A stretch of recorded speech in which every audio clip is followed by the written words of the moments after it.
What is an outsider doing here? This isn't a place for old-timers like you to just loaf around. The manager, mistaking me for a subcontractor from the main office, started yelling at me when I dared to criticize his extremely impolite behavior. He glared at me with his eyes wide open.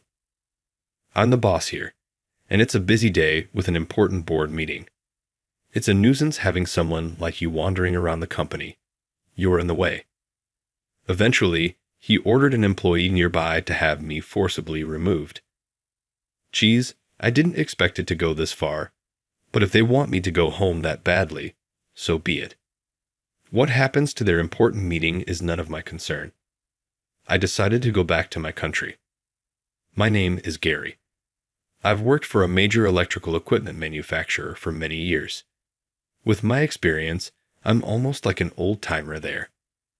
My company has branches all over the world, so I often visit branches in different countries, leading to a life of traveling around the world.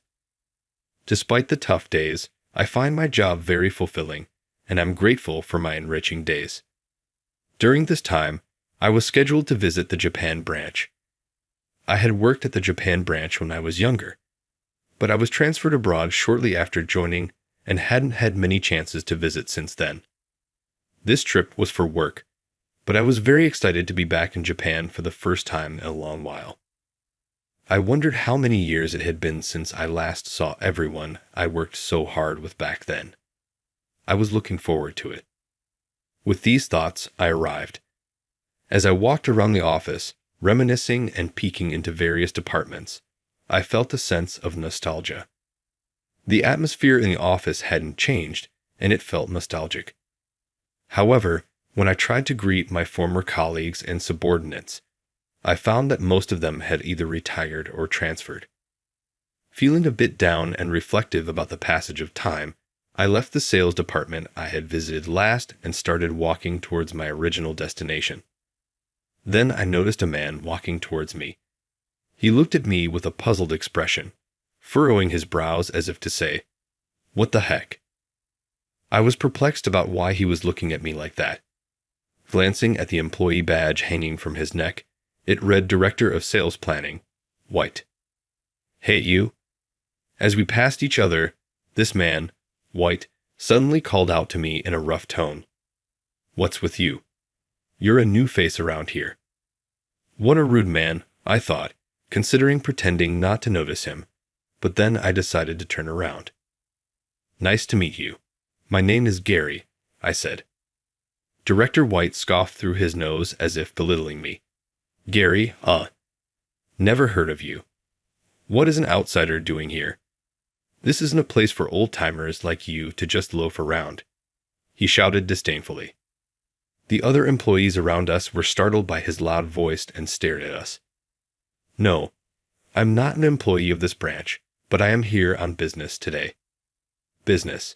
You just came out of the sales department, right? You must be some subcontractor here to negotiate a new contract or something." "We don't do sales here," he retorted. It seemed that Director White had mistaken me for an employee of a subcontractor. Nevertheless, my first impression of this man, White, was harsh, considering how he talked to an older person, whether they were a subcontractor or not. "Don't wander around the company like some bottom-tier subcontractor, old man. You're in the way. I've been with this company for many years, but this was the first time I'd been treated this way. With all due respect, perhaps it's better not to speak that way when meeting someone for the first time, even if they are a subcontractor. It seems quite unreasonable and rude." When I voiced my complaint, he just sneered through his nose. What is this man thinking? I wondered. "Ha, you're making me laugh. Who do you think you are, giving me such a lecture? Do you know who I am to talk to me like that?" "No, so there's no need to speak like that." What a noisy old man. Do you even know what day it is? Today is an important board meeting day that I, the director, am managing. It's busy. So what? Does that justify being rude? Having someone like you wander around the company on such a day is a nuisance. You're Anne. I was cut off while still speaking. His fierce demeanor left me speechless, shocked that such a barbaric person could exist in the Japan branch. Hey, you, standing there staring blankly, get this annoying old man out of here now. Yes, sir. Directed by Director White, a large male employee hurried over and grabbed my arm. Hey, wait, stop. And just like that, I was unceremoniously thrown out of the company. Standing there for a while, I just stared blankly at the employee entrance from which I had been expelled. As I was being pushed out, I could hear the whispers of the employees around me. Director White is yelling again. Just leave it be. It's always the Gary. If we get involved, we'll get the backlash too. Exactly. Let sleeping dogs lie. I don't know who that person is, but they've caught the attention of a troublesome one. And White at that, of all people. I could tell that this man, White, had a reputation. But what on earth is happening at the Japan branch? When I was there, it was brimming with lively, talented people. And there surely wasn't anyone as selfish as that. The employees I just saw also seemed scared, as if fearful of something. Then, without accomplishing my original purpose, I wondered what to do next. I left the Japan branch to head to the airport and returned to my base in Germany. Just as I was taking a moment to rest, my phone rang. It was the president of the Japan branch. Hello, this is Gary. President Gary, I'm glad I got through. Where are you right now? Why didn't you attend the board meeting? I'm sorry I couldn't make it. Actually, I did go to the Japan branch. I was walking around the office to greet my colleagues before the board meeting when suddenly I met this man, White, and he started yelling at me. What? What do you mean, President Gary? You met White. From his surprised tone, it seemed he had no idea about what had happened, indicating the incident hadn't become a rumor within the company. He seemed to mistake me for a subcontractor. He told me I was in the way and started raging at me, so I was forcibly removed from the company. I went straight back to Germany. What? President Gary, I am terribly sorry. Even over the phone, I could tell he was deeply bowing his head. I had no idea such a thing had happened, and that I was being so rude. What an irreparable discourtesy. I am truly sorry. No, you shouldn't be the one apologizing for this incident. I can't believe President Gary was subjected to such a situation. I apologize profoundly, though I was unaware. The urgency and regret of the Japan branch president came through over the phone, conveying the gravity of his mistake. But it's understandable why things turned out this way. In fact, I am the president of the German headquarters of this major electrical equipment manufacturer. I moved to the headquarters in Germany at a young age and have gained extensive experience over the years. While working, I learned about the latest knowledge and economics in this industry daily, quietly improving performance, doing the best I could, and making my mark. Even when the management of the German headquarters was in crisis, I managed to turn things around successfully. Of course, I couldn't have done it alone. It was undoubtedly thanks to the employees and colleagues with whom I exchanged opinions, clashed, and honed skills. From there, I gradually got involved in expanding our business worldwide, achieved results, and was able to grow to this point. For these achievements, I was recently appointed as the president of the German headquarters. My visit to the Japan branch this time was to make my inaugural address at the board meeting and to decide on a strategy for strengthening management in Japan as my first initiative as president. From what I've seen, it seems like the situation inside the Japan branch isn't very good. Is there a major problem? Yes, you are right. We currently have a troubling person on our hands. I hate to ask over the phone, but can you tell me about the situation? Well, yes, I'm embarrassed to say, but as you may have noticed, Gary, that man, White, is a person of concern at the Japan branch. The president of the Japan branch confided with a tone that suggested he was quite troubled. And you're saying White acts like an excellent employee in front of me, or those above him. But he's a problematic person. He's somewhat difficult with subordinates and clients. Yes, I felt something was off about him at that time too, but he's indeed a problem child at work. Then, yes, at the board meeting we expected you to attend, White presented an important strategy, which was approved. I see. So that's why Director White was so anxious before the meeting. However, there's suspicion that he's only gathering talented subordinates, forcing them to develop strategies and then presenting them as his own ideas. There's no solid proof, but I've heard such stories. I see. So he's trying to climb the career ladder by claiming others' achievements as his own. Quite a shallow person to be a director at the Japan branch. Yes, White is aiming for an executive position. There are rumors that he's stealing the credit from colleagues and subordinates to build his achievements, but there's no proof. Without intervention, White will undoubtedly be promoted to an executive. He's very calculating. But if that's true, it's a serious issue. There could be complaints and even explosive situations among the staff, which could disrupt the company's discipline. White is the main problem, but I also think the Japan branch president, who had a hunch but did nothing, is at fault. So I reprimand him after telling him that we cannot let this go unchecked. Yes, I have to admit there were faults on my part for not controlling White. I never imagined he would go this far. You said there's no proof. Our first priority should be to thoroughly investigate this man, White, to understand the extent of the truth. If the rumors are true, we'll find solutions together. Understood, President Gary. Thank you. I will closely monitor White and uncover the facts. I ended the call with the president of the Japan branch about a month later. On the day of the Japan branch's board meeting, I landed in Japan again and was in the meeting room at the Japan branch. President Gary, everything is ready, so I'm looking forward to today. It must have been hard to gather all this information. You've done well. Thank you for your efforts.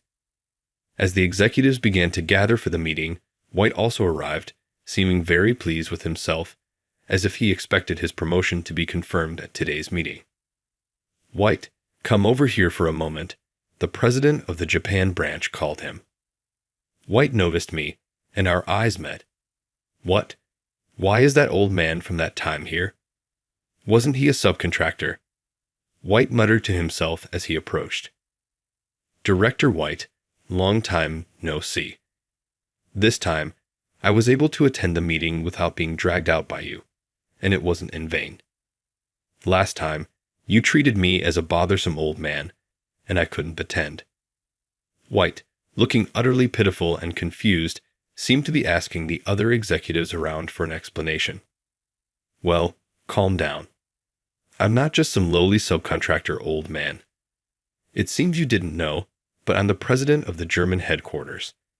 Understand, Director White. I patted his shoulder lightly. The German headquarters? Are you really? I heard you were Japanese. No way, you're joking, right? White's panic was almost like something out of a drama, and the unaware executives started to murmur among themselves. You treated me quite arrogantly the other day, remember? You told me, an old man, to get out and hurled terrible insults. Hey, what? Not at all. You must be mistaking me for someone else, White stammered, trying to feign ignorance. Don't joke with me. You don't even know my face, and you call yourself the director of the Japan branch? Don't make me laugh. I've had you investigated thoroughly this past month. It seems we have quite a bit to report. You investigated me? I haven't done anything wrong. What is going on? White's voice rose in panic. After that call with me, the president of the Japan branch was ordered to secretly form an investigative team within the company. They thoroughly monitored you, conducting daily interviews with employees to scrutinize your work, words, and actions. I raised my voice for a moment, but reminded myself to stay calm and began reading the report in a composed tone. It seems you've been pushing employees you dislike into dead-end jobs. No, that's not true. You've been spreading false rumors and scheming to make it impossible for them to stay at the company. Some were even harassed into resigning. Who made up such a story? I have no recollection of such things. It's not just the employees who were sidelined at reporting to us. I frowned as I read the characters written in the report. There have been reports of sexual misconduct from female employees. They say you touched their heads when no one was looking, persistently invited them to dinner alone, and when they refused, the harassment began the next day. There are countless incidents. White's facade of composure changed dramatically. Don't joke with me. Who would believe such bluff? I don't remember inviting anyone to dinner, and I'm certainly not desperate enough to hit on any of the women at this company. White protested loudly, sweat forming on his forehead. The people who ended up in dead-end jobs chose that themselves. It wasn't my fault. They were just incompetent. I was appalled that even now, White was still making disparaging remarks about the employees. That's not all. You hardly do any work yourself, pushing it onto your subordinates instead. Because of you, they often have to work overtime. They're not just doing their own jobs, but yours too, and yet. I glared sternly at Director White. You take all the credit for their work. That's a false accusation. Is it really false? I hear that the strategy you submitted and got approved wasn't actually your idea. Don't spout nonsense. That was definitely my plan. I worked on it, sacrificing my sleep. Someone must be jealous of my ideas, holding a grudge, and making up these false reports. But there are more reports of your wrongdoing. It's also come to light that you've been misusing company funds for leisure. Do you still intend to deny it? Hey, give me a break. Misusing funds for leisure. It was business entertainment. It's because everyone else is useless at bringing in business. I had to go and handle it myself. How is that playing around? White began to shout, glaring at everyone in the room as if he was throwing a tantrum. Enough already. You're all talk and a fool who can't do anything. Yet you treat valuable employees and subordinates poorly, pursuing your own selfish interests.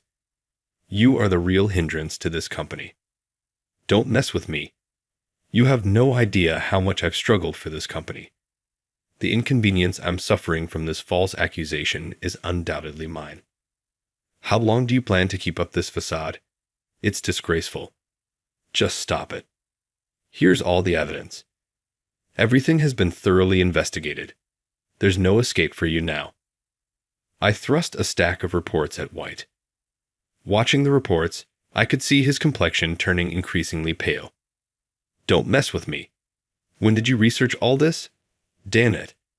All my hard work, White murmured to himself and then collapsed right there. The executives, the president of the Japan branch, and I just watched him in silence. Days later, White's mismanagement and misuse of funds became public knowledge. His dismissal was judged necessary due to his egregious behavior towards employees and subordinates. Leaving the company, the once assertive White had lost all his vigor in just a few days and appeared considerably thinner. What goes around comes around. I sincerely hope that White reflects on this matter and, in a new company, avoids repeating the Gary mistakes, returning to his original intentions and starting anew. Things ended this way, but I believe that White wasn't originally such a self-serving person. I trust there was a time when he, alongside his colleagues and peers, was earnestly striving to improve the company. He probably just lost sight of himself and couldn't stop his mistakes. In such a world, it's perhaps my true hope that this is the case. Let's revert the strategy that was credited to White back to the original creator's name and implement it. Also, for those who were forced to resign because of him, I'd like to offer reemployment and ensure that our current employees receive proper mental care. Yes, I understand. A new project team has formed, driven by creators who had lost their motivation due to having their achievements stolen by White. Now, the employees' morale is surging forward again. This company still has great potential to grow. From now on, I plan to engage more directly with the executives, employees, and subordinates currently with us, and aim for growth not just in the Japan branch, but across the entire company. President Gary is an incredible person. I respect him deeply. Moving forward, I will also engage more closely with our staff and strive to improve the company, emulating President Gary in fulfilling my duties. With White's issue resolved, the Japan branch should now be secure. I believe the days of employees living in fear are gone, and the Japan branch will become a lively and bright workplace. With this belief, I once again left Japan, grateful and proud to play a part in this company. I am committed to diligently fulfilling the tasks at hand. With this resolution, I continue to lead a busy life, not just in Germany, but spanning the globe. I honestly don't see why you're needed by this company. With a frustrated expression on his face, Keith, my boss at the company where I work, told me this. Keith, if anything, is superfluous. He frequently uses phrases like "you make too many mistakes" or "you're slow at your job" to disparage subordinates he doesn't like. He fired me regardless of the veracity of these allegations. Never again reveal your face here. He threw a fit and declared that I was dismissed after I retaliated a little for his terrible behavior. When I heard that, I quietly walked out of the room. He would never have anticipated what transpired, but he was presumably pleased to get rid of a boisterous subordinate. George is my name. 3 years ago, after graduating from college, I, a 25-year-old man with a sweet addiction, started working for a confectionery firm. Our business began as a modest suburban family-run store, but it progressively expanded and became a corporation. Sales have been soaring ever since. We have opened a number of stores, mostly in the city. Given the expansion of the internet in recent years, blogs and social media have probably had a significant influence. Since I was a young child, I have always liked sweets, especially cakes made in the Western style. Try the new recipe here. What are your thoughts? I loved baking cakes, in addition to enjoying eating them. After school, I would go straight to the kitchen, even before I finished my homework. I would occasionally create my own confections, and other times I would make pre-existing ones. George, don't you love baking so much? Yeah, give it a try. I would share my creations with my pals so they could sample it. I used to only make them because I enjoyed them, but at this point, I had a desire to use my candies to make people happy. Although my buddies served as my taste testers, I did felt a little terrible for them. He quickly took a portion of the tiny clear plastic packet I gave him and put it in his mouth. It tastes good. Every time I brought him candy, he seemed delighted. It seems that he also enjoyed sweets. It's been said that birds of a feather flock together, and even as a little child, I understood that to be true. However, it has a hint of sourness. Sour, huh? Perhaps I added too much sauce. The berry sauce was sandwiched between 2 layers of sponge cake. Maybe I used the wrong sauce, or maybe I used too much. I wrote down his comments in a little notepad, so I could think about them later. I used it as a doodle book during school recess as well. It was an odd, simple notebook with notes about baking interspersed with drawings of robots and monsters. Aside from that, it tastes really good. Thank you. After making a fresh batch, I'll bring some more. After packing the notebook containing his comments into my bag, my companion, and I hurried to the local park. I wasn't caged up indoors all the time just because I loved baking. Like any other child, I also liked to run about and play outside. In retrospect, I can say that my early years were enjoyable, creative, and energetic. My mom in particular was particularly concerned about my pastime, though. Are you baking again, George? Indeed. I developed a brand new recipe. As usual, I was in the kitchen preparing sweets one day after school when my mother struck up a conversation with me. Don't you think you and your friends should play outside more often? I'll take my friends to the park after I'm finished. When I responded to her query, I meant that she didn't need to worry. Nevertheless, she muttered, with a worried expression. It was easy to assume that she wasn't persuaded, but I continued working with my back to the wall because I was occupied. All right, but since you're a boy, You ought to play outside more. All right, so what is the connection between gender and baking? I wanted to bake, so I did. I refused to allow anyone to get in the way of it. Every time I answered this question, I did so in a way that was a little defiant. As I carried this mindset throughout high school, my mother finally stopped bringing it up. After witnessing my true enjoyment, she most likely come to terms with it, or perhaps she simply gave up. In any case, I was happy as long as I could continue baking the way I wanted to. George, how is your college coursework going? On a Saturday morning, I was scrubbing the dishes and baking some sweets when my dad came over and inquired. Well, everything is going fine. All right. Just make sure you complete your college education. I am aware that my father has always been stern and has insisted that I prioritize both my studies and athletics. He never once instructed me to stop baking, which made me think he could be the traditional, stubborn kind. In fact, there were moments when I thought he was suddenly on my side. I eventually completed my college education without needing to take a gap year or repeat a year.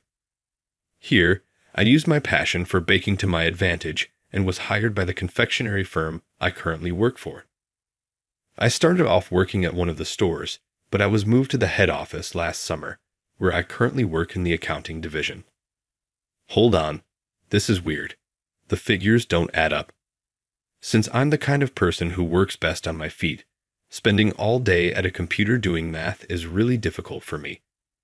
I've only had time to bake on the weekends since I started this job. Another cause of stress for me has been the significant cutback in the amount of time I spend on my pastime. One more thing. I and everyone else in the accounting department are always stressed out by a certain someone. Hey George, there were errors in the document you created once more. Double check your work before you submit it, yelled Keith, my supervisor, just now. It's me who receives the reprimands for these errors. I'm sorry. Are you able to identify the errors? I'll check it over and submit it again. Keith responded to my question by saying, Come on. Don't go around asking people about it. Look for it on your own. You realize you're not a child. With his hands on his hips and a half smile of incredulity, he stated this. He could simply tell me if he knows there are errors, but he chooses not to. He likes this power play, of course. Even though he only ever smokes or stamps papers, he is always criticizing his coworkers for small errors. I apologize. By the end of the day, I will locate it. He gets upset if we disagree, so the accounting department coworkers keep quiet. Keith takes advantage of that to become even more controlling. Everyone now experiences chronic stress as a result of this destructive cycle. Errors, where might they be? I checked to be sure Keith was gone, then muttered to myself as I looked for the errors he had pointed out. He would have another tantrum if I didn't put down what I was doing and concentrate on this. In this setting, it had become our responsibility as subordinates to keep him happy, and that had become our main concern. We would be depressed if we didn't at least whisper grumbles to ourselves. The mood in the accounting department was at its worst as a result. Although the material appeared to be acceptable, Keith's approval stamp was clearly visible on the PDF he returned. Only because Keith himself had examined the material should the stamp have been present. Is that a typo? After giving it some thought, I proofread the document. Despite going over it multiple times, nothing appeared to be incorrect. Oh, we're at it once more. This was not the first time such an incident has occurred. He wouldn't say what the error was, and once it was found, there wouldn't be anything wrong to find. It was a situation that had happened several times previously. Keith was engaging in what was essentially falsification. Well, such a prickly fellow. I had a senior colleague look it over just to be sure, but once more, there were no errors. I returned it to Keith exactly as it was, with no modifications.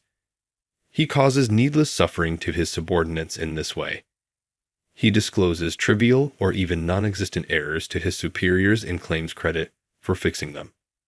To put it another way, his work consists entirely on pointing fingers and fabricating accomplishments. Documents had recently been changed and portions of data erased. Some have attempted to obtain proof and inform the superiors about him, but they appeared hesitant out of concern for reprisals. I continued to work as hard as I could under such circumstances. Our accounting department, which was in charge of creating the financial reports, was in a panic as the shareholders' meeting drew near. Because of this, the environment was more tense than usual, and everyone's threshold for rage was considerably lower than it was for Keith, who was carefree. We won't make it again, I guess. In a few cases, the numbers simply didn't add up, regardless of how many times I recalculated. There was a $50,000 sum that could not be explained. If my memory serves me well, the project paperwork for this project bore the approval seals of both George and Keith. This meant that Keith and I were in charge of the project, but I hadn't really done anything of it. I found it odd because he usually assigned me all of the work, but I never imagined Keith was in charge of this project, right? I went over to Keith after printing out the materials I needed to explain. "What are you looking for?" He glared at me with an irritated expression. "The figures don't add up, no matter how many times I recalculate. Additionally, we're discussing a substantial amount of $50,000. I'd assumed you would know something, but I even questioned my senior accounting department colleagues." Keith appeared to get my point as he quickly perused the stapled pages. He wrinkled his brows for a time, then tossed the papers back on the desk. "I'm not sure whether you have time for this. Simply finish your assignment." In my mind, I quietly cursed him because I believed that was what he ought to be doing. However, we can't disregard a $50,000 mystery. Stop talking. It's either a calculating error or a misunderstanding on your part. He refused to look into it further and kept to that stance regardless of what I said. It's extremely suspicious when someone is thus obstinately obstructive. I said in a low voice, "All right, fine," and went back to my desk. I was aware that we were currently overworked, but because Keith was not going to take any action, I made the subtle decision to look into the situation myself. The possibility that Keith was embezzling money was becoming clear. I gathered the required paperwork once more and returned to his desk. "Are you persistent, Keith? This time, what is it?" As if to suggest, "Figure out why I'm here yourself." I handed him the paperwork in silence. "I informed you that you made a calculation error. Where is the error exactly? Please draw attention to it." My blunt inquiry caught Keith off guard, and he became increasingly agitated. On the other hand, I maintained my composure and kept answering firmly. Keith refused to acknowledge anything in spite of all of this proof. "Therefore, if you're saying that there's an error, kindly point it out to me. Or is this merely a charge?" "You little." His leg bounced uneasily, and he appeared annoyed. I guess he was growing tired of my asking the same questions over and over. "You're slow at your job, to start. That isn't pertinent at the moment, is it? You make too many errors. In particular, where are the errors? Point them out, please." I saw a drop of perspiration trickle down Keith's brow. He was speaking incoherently more and more. Even with the facts I had, it was a gamble, but it appeared that I was correct. To be honest, I fail to see why you are needed by this company. As he spoke, Keith swallowed his rage and attempted a bitter smile, but I simply replied, "What a coincidence. I have the same sentiments. I also fail to see why the organization needs you." "You little, what did you say?" At what I said, Keith erupted in anger. His smirk soon gave way to a look of rage as he yelled so loudly that his voice could be heard throughout the workplace. "You've been fired.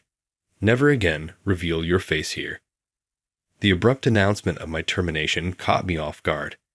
He went farther than I thought he would. He continued to spit forth a barrage of insults while I stood there wide-eyed, even in his rage. Keith had gone absolutely crazy and was now a ferocious beast.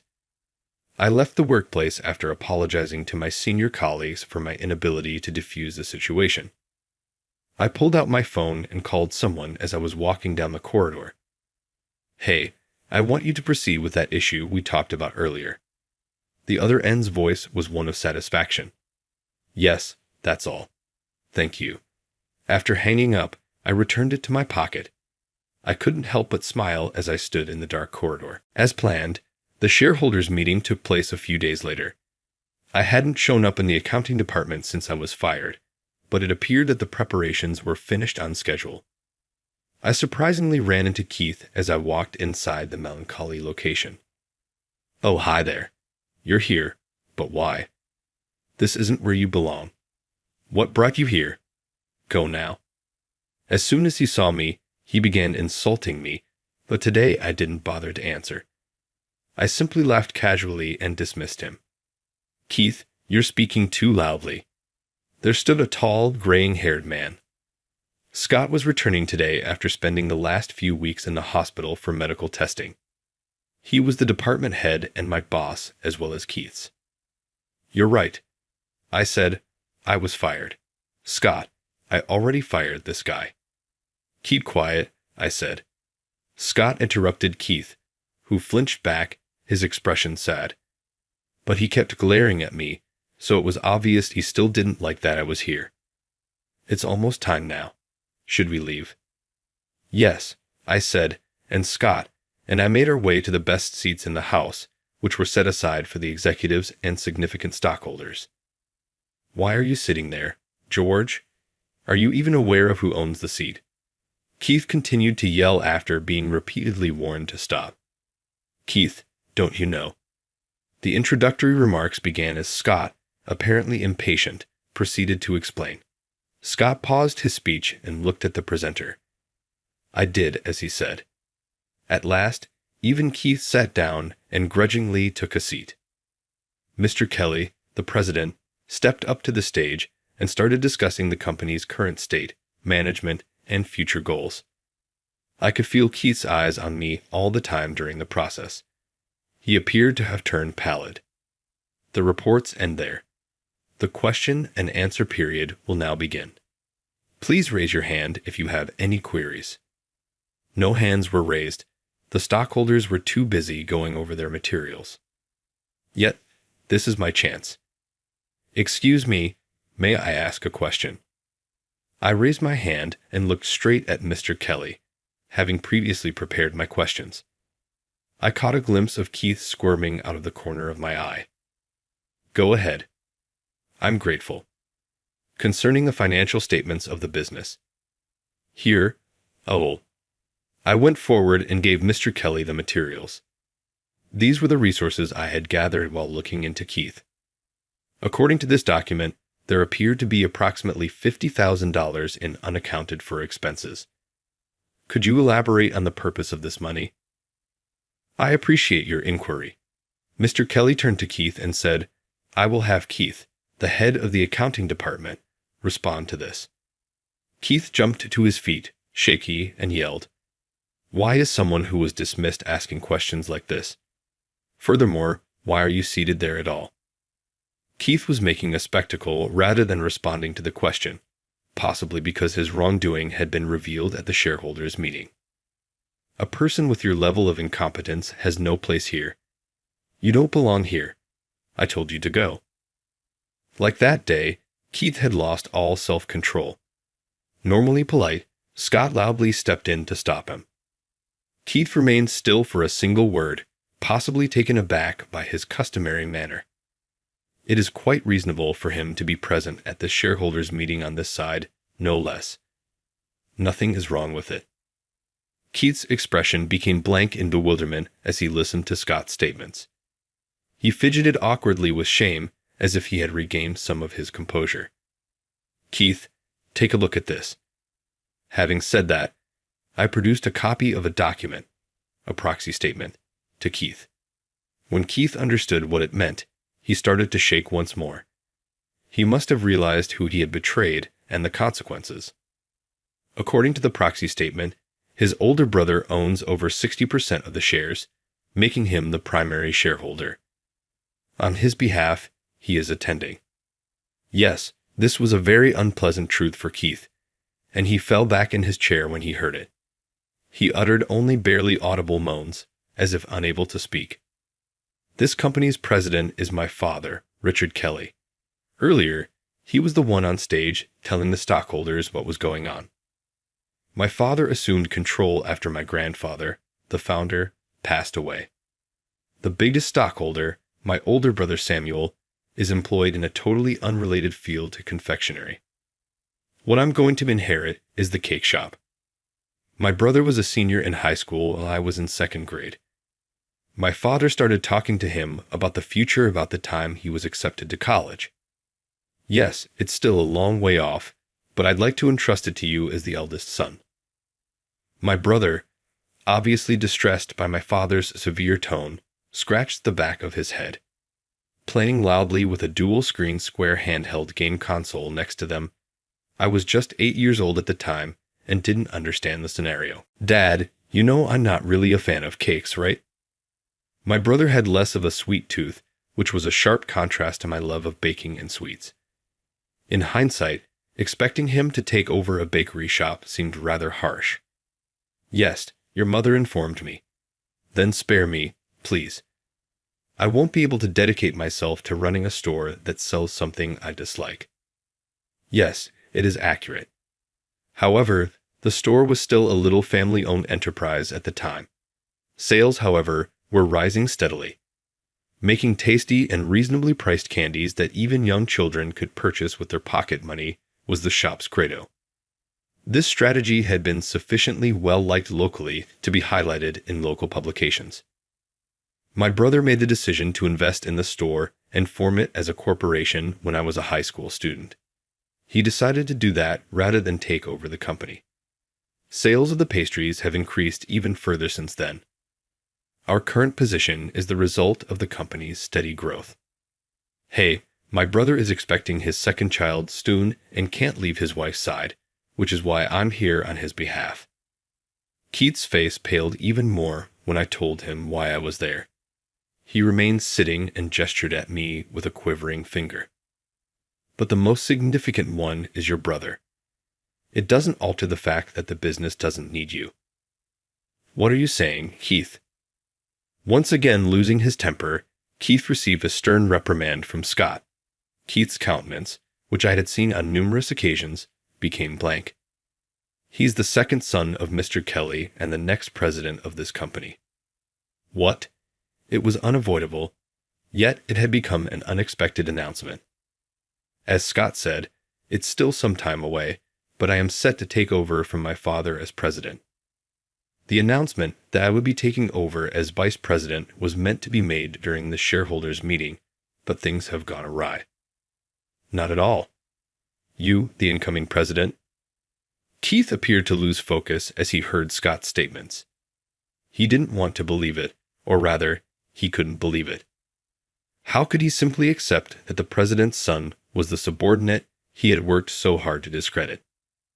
In contrast to my brother, who disliked sweets, I enjoyed creating and eating them.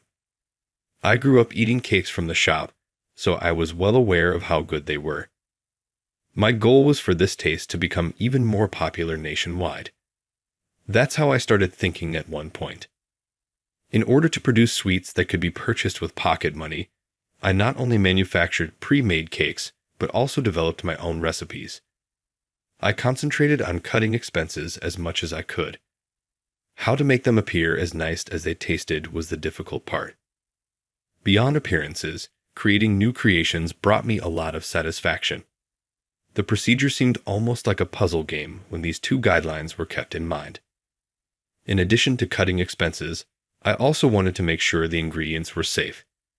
It was difficult to source ingredients at a low cost while maintaining excellent quality, but we were able to do so because of our established connections with nearby farms and the new alliances we formed. The company grew as a result of these efforts. For me, it was crucial to value this business, which had developed from the cake shop my grandpa had started. I wanted to closely monitor the money flow because of this. Since I was already slated to become vice president, I was in the accounting division.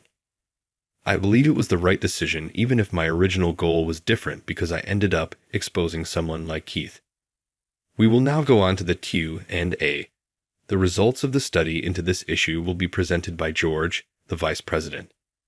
The shareholders' meeting continued after my father's remarks. Yes, Keith embezzled the $50,000 that couldn't be explained, I declared. The room was alive with sound as I spoke. The man at the heart of the dispute, Keith, remained hunched over in silence. He conspired to fabricate invoices with a supplier. Company funds were used to pay these invoices, and the supplier received a portion of the earnings. When we carefully examined the invoices, we discovered that Keith's approval stamp appeared on bills for goods that were never delivered. The supplier's representative acknowledged the misconduct when questioned.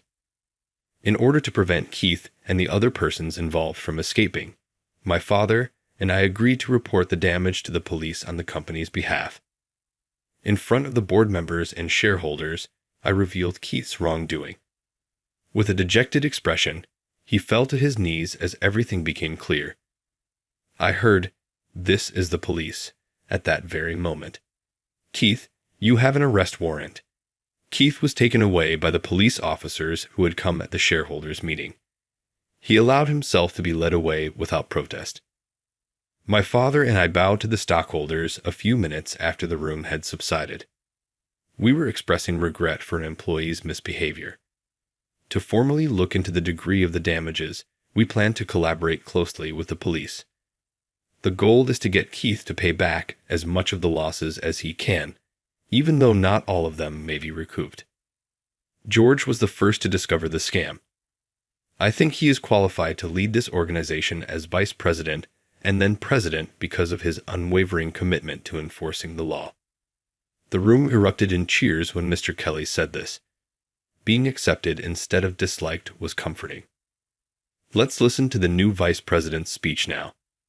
Although I did approach the microphone, however, I didn't feel anxious. Giving a speech didn't feel all that frightening, maybe because I had been much more nervous dealing with Keith. My grandfather started this business as a cake shop. It was soon after the war, when food was in low supply and the wounds of the conflict were still evident. My grandfather started baking sweet cakes to lift the spirits of the kids when he noticed their grins waning. He gained experience and expertise in cake decorating as the number of kids visiting for goodies steadily grew. It all began when he used his skills to open a tiny stall. My father, the current president, inherited my grandfather's wish to preserve the children's smiles with cakes, and I now wish to continue that tradition with him. The environment surrounding children and the need for sweets have undergone tremendous shift during the post-war era. The state of the economy has changed and patterns have emerged.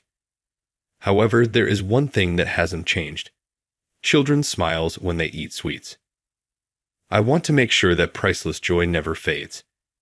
I need the help of all of our workers and shareholders to do this. The crowd erupted in cheers once more as I bowed and concluded my remarks. My father gave me a really emotional look and said, "George, you've grown up so well." I then quit the accounting division and started working mostly as my father's assistant at meetings, on business travels, and when he wanted to greet people. Busy days continued, with a lot of running around. Despite everything, I always made sure to monitor the company's internal operations. I was often in the product development division. This feels less like work and more like a continuation of my previous pastime. It tastes good, but maybe a little too sour. I eventually moved to the side of judging other people's cakes. Children may find it unpleasant if the sourness is too intense. Although I appreciate the request, I do feel a little alone. Even asking my dad if I can work in the development department more often is something I'm considering. This size could present a choking hazard. Could you perhaps add some holes or make it smaller?